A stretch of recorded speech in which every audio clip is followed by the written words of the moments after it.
नमस्कार, मैं हूं राजीव ढोंडियाल। वक्फ कानून को लेकर आज फिर सुप्रीम कोर्ट में सुनवाई होने वाली और आज इस मामले में सर्वोच्च अदालत का अंतरिम आदेश भी आ सकता है। कल लगभग 70 मिनट तक चली सुनवाई में सुप्रीम कोर्ट ने 3 अहम संशोधनों पर अपना अंतरिम आदेश वो देने ही वाले थे, लेकिन केंद्र सरकार ने अंतरिम आदेश जारी करने से पहले उनकी दलील सुनने की अपील कर दी। बहस हुई और इसके बाद से वक्त की कमी के चलते कोर्ट ने वक्फ कानून की सुनवाई एक दिन आगे बढ़ा दी है। वक्फ एक्ट के खिलाफ दायर याचिकाओं में 3 संशोधनों पर एतराज जताया गया, जिसमें वक्फ बाय यूजर संपत्ति के डी नोटिफिकेशन और वक्फ बोर्ड में गैर मुस्लिम सदस्यों की मौजूदगी और वक्फ प्रॉपर्टी के विवाद में कलेक्टर को मिले हुए अधिकारों का मसला शामिल है। और इसी खबर पर हमारे संवाददाता संजय शर्मा ज्यादा जानकारी के साथ जुड़ गए हैं। संजय, बड़ी निगाहें सुप्रीम कोर्ट की तरफ रहेंगी, आज क्या रहेगा आज की सुनवाई?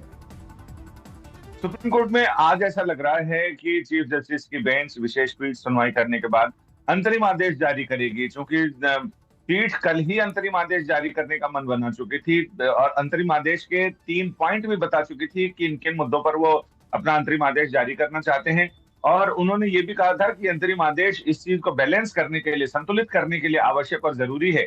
लेकिन अब ये देखना होगा कि सरकार ने लेकिन उस समय ये कहा कि वो अंतरिम आदेश तो जारी करे, लेकिन उससे पहले हमारी बात जरूर सुने, क्योंकि हम बहुत सारी चीजें कोर्ट को बताना चाहते हैं। इसमें जो सारी गलतफहमियां हैं, जो सारे अफवाहें फैलाई गई हैं, जो सारा गलत दुष्प्रचार किया गया है और जो आधार बनाया गया है, वो कहीं ना कहीं मनगढ़ंत है और काल्पनिक है। तो इस पर कोर्ट के कुछ प्रश्न थे। कोर्ट ने कई सारी चीजों को वक्फ बाय यूजर और मुस्लिम सदस्यों की उपस्थिति को लेकर कई सवाल पूछे थे। कोर्ट ने कहा था कि हमारे सवाल हैं, हमारी चिंताएं हैं, जिससे हम सरकार से जवाब चाहते हैं कि क्या मुस्लिम संस्थान है ये वक्फ बोर्ड, इसमें अगर आप गैर मुस्लिम लोगों को एंट्री दे रहे हैं तो क्या हिंदू और अन्य ट्रस्टों में, न्यासों में, क्या आप मुस्लिम या गैर हिंदुओं को उसमें एंट्री देंगे, उसमें उनके सदस्य बनाएंगे बोर्डों के? तो इस पर सरकार के जवाब का इंतजार है, प्रतीक्षा है। आज उन्हीं सारी बातों पर तुर्की ब तुर्की कोर्ट उनसे जवाब मांगेगी। उन जवाबों से अगर कोर्ट संतुष्ट हो गई तो ठीक है, वरना फिर कोर्ट अंतरिम आदेश पारित करेगी। बहुत शुक्रिया संजय आपका इस तमाम जानकारी के लिए। All India Muslim personal law board ने वक्फ कानून को लेकर सुप्रीम कोर्ट के रुख पर खुशी जताई है और कहा कि उन्हें पूरी राहत की उम्मीद है और कहा कि धार्मिक आजादी का संवैधानिक अधिकार फिर से बहाल होने वाला है। वहीं बीजेपी पर्सनल लॉ बोर्ड पर लोगों को उकसाने का आरोप भी लगा रही है। सुनवाई हुई है और इसमें जो बहस हुई है वो बहुत ही इंटरेस्टिंग और बहुत ही पॉजिटिव नोट पे हुई है और ये सब बातें जानने के बाद इस बात की उम्मीद एक बार फिर से जागी है कि इंशाअल्लाह इस सिलसिले में हम लोगों को इंसाफ मिलेगा। और जो कोर्ट ने ये ऑब्जर्वेशन अपना दिया है कि जितनी भी बातें उसके सामने रखी जा रही हैं वो उसको मुल्क के कानून और कॉन्स्टिट्यूशन की कसौटी पर ही परखेंगे। अलविदा के जुमे की नमाज में भी जिस तरह से आपने देखा कि काली पट्टी बांधने का आह्वान किया गया और रमज़ान में लोग प्रेयर करते, क्राउड इकट्ठा होती, फिर ईद के दिन भी उसी काली पट्टी को बांध करके कहा गया प्रोटेस्ट करिए। हम तो देश के अल्पसंख्यकों को, मुसलमानों को बधाई देंगे कि उन्होंने रमज़ान के पवित्र महीने में अपना रोज़ा रखा, नमाज ऑफर किया और शांतिपूर्वक ईद मनाई। लेकिन all India Muslim personal law board लगातार प्रोवोक कर रही है। कानून पारित हो गया, सुप्रीम कोर्ट में अगर चुनौती दे रखा है तो सड़कों पे क्यों प्रोटेस्ट कर रहे हैं, क्यों दंगा कराने की कोशिश कर रहे हैं? तो मजूमदार आए थे। बात मुर्शिदाबाद हिंसा की। मुर्शिदाबाद हिंसा को लेकर पश्चिम बंगाल में सियासी माहौल गरमाया हुआ है। पश्चिम बंगाल बीजेपी अध्यक्ष और केंद्रीय मंत्री सुकांत मजूमदार ने कल हिंसा पीड़ितों के साथ में पुलिस मुख्यालय में डीजीपी के साथ मुलाकात की।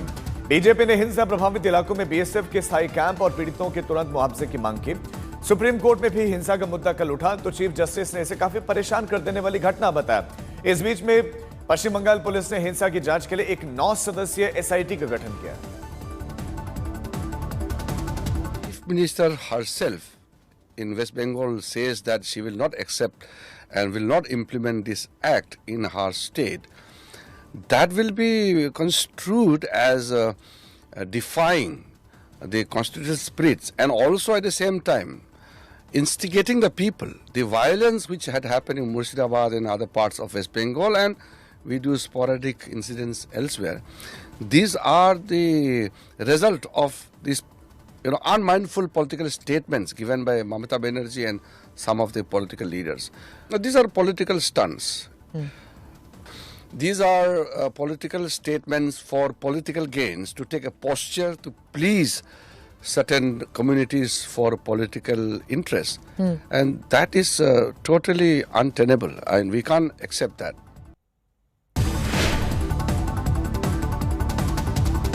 उधर मिथुन चक्रवर्ती ने कहा कि ममता बंगाल के लिए खतरा बन गई है और उन्होंने आरोप लगाया कि सांप्रदायिक हिंसा बीजेपी नहीं बल्कि ममता बनर्जी भड़का रही है। उनको पावर चाहिए, चाहे किसी तरह से भी हो, पावर चाहिए। उसी तरह उसीलिए ये सब हो रहा है, अपीसमेंट पॉलिटिक्स चल रही है। मैं जानता था, लेकिन अभी मैं नहीं जानता हूं। लेकिन ये मैं जरूर कहूंगा, इसी वजह से ये अपीसमेंट पॉलिटिक्स की वजह से ही ये सब हो रहा है। नहीं तो ऐसा क्या, जिस दिन मैडम ने सोच लिया आज बंद करना है, एक दिन के अंदर सब खत्म हो जाएगा। The day they decide it will not happen, when one day she will stop everything. लेकिन नहीं करना है, ये जिंदा रखना है इसको। फिर बाकी सब तो लफड़े चल ही रहे हैं, आप देख ही रहे हैं। इसको थोड़ा सा साइडलाइन करने का, इसको आगे करने का, ये चल रहा है। लेकिन दुख की बात सिर्फ इतना ही है कि उन गरीब लोगों ने क्या किया जो उनके ऊपर ऐसा सब बरसे। आज वो त्राण शिविर में खिचड़ी खा रहे हैं। वो लोग कुछ महल में रहने वाले नहीं है, लेकिन अपनी कोठी को वो महल समझते हैं। आज ये वक्त कर दिया हम लोगों ने, उनको बाहर लाके त्राण शिविर में खिचड़ी खा रहे हैं सब बैठ। नेशनल हेराल्ड केस में चार्जशीट को लेकर बीजेपी और कांग्रेस आमने सामने आ गए हैं। कांग्रेस का आरोप है कि चुनावी राज्य में कांग्रेस के एक्टिव होते ही बीजेपी एक्शन में आ गई है। कांग्रेस नेता प्रणब झा ने अपने सोशल मीडिया प्लेटफॉर्म एक्स पर लिखा कि 8-9 अप्रैल को अहमदाबाद में कांग्रेस अधिवेशन हुआ। उसके तुरंत बाद 12 अप्रैल को ईडी ने कांग्रेस की संपत्ति जब्त की। 15 अप्रैल को सोनिया गांधी और राहुल गांधी का नाम चार्जशीट में शामिल किया गया। 15 अप्रैल को ही ईडी ने रॉबर्ट वाड्रा से पूछताछ की। इसके साथ ही राजस्थान में कांग्रेस सरकार के पूर्व मंत्री के खिलाफ 15 ठिकानों पर छापेमारी हुई। कांग्रेस का आरोप है कि राहुल बिहार में सामाजिक न्याय के मुद्दे पर आक्रामक है और बीजेपी से लोगों का ध्यान भटकाना चाहती है। ये बीजेपी कानून छोड़ के काम कर रही है।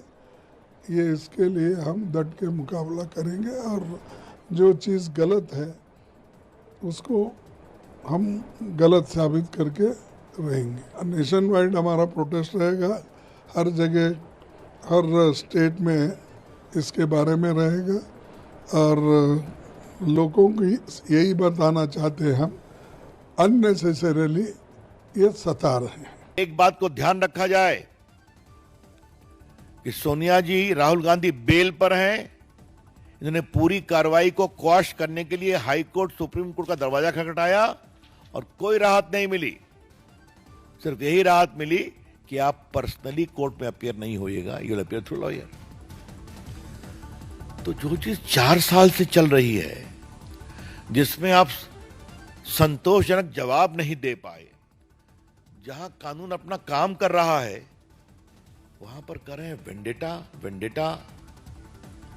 और उनके जो मेंबरान पार्लियामेंट हैं, देश के नामी गिरामी वकील, वो भी इसको अजीब प्रकार की बेबुनियाद तर्के दे रहे हैं। प्रियंका गांधी वाड्रा के पति और कारोबारी रॉबर्ट वाड्रा पर ईडी का शिकंजा कस रहा है। आज लगातार तीसरे दिन ईडी ने वाड्रा को पूछताछ के लिए बुलाया है। कल रॉबर्ट वाड्रा से लगभग 5 घंटे तक सवाल जवाबों का सिलसिला चला।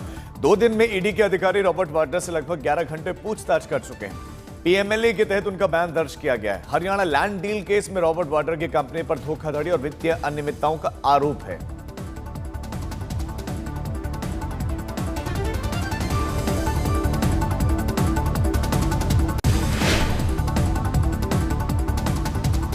बिहार चुनाव को लेकर सियासी हलचलें तेज होती जा रही हैं। आज पटना में इंडिया गठबंधन की अहम बैठक होने वाली है, जिसमें मुख्यमंत्री के नाम और सीट शेयरिंग पर मंथन हो सकता है। बैठक से पहले महागठबंधन के बिखरने के बीजेपी के दावों को दरकिनार करते हुए तेजस्वी यादव ने ऐलान किया कि इंडिया अलायंस में सब कुछ ठीक है। बैठक में सभी घटक दल शामिल होंगे, मिलकर चुनाव भी लड़ेंगे। राहुल गांधी और मल्लिकार्जुन खड़गे के साथ में हुई मुलाकात को उन्होंने पॉजिटिव बताया।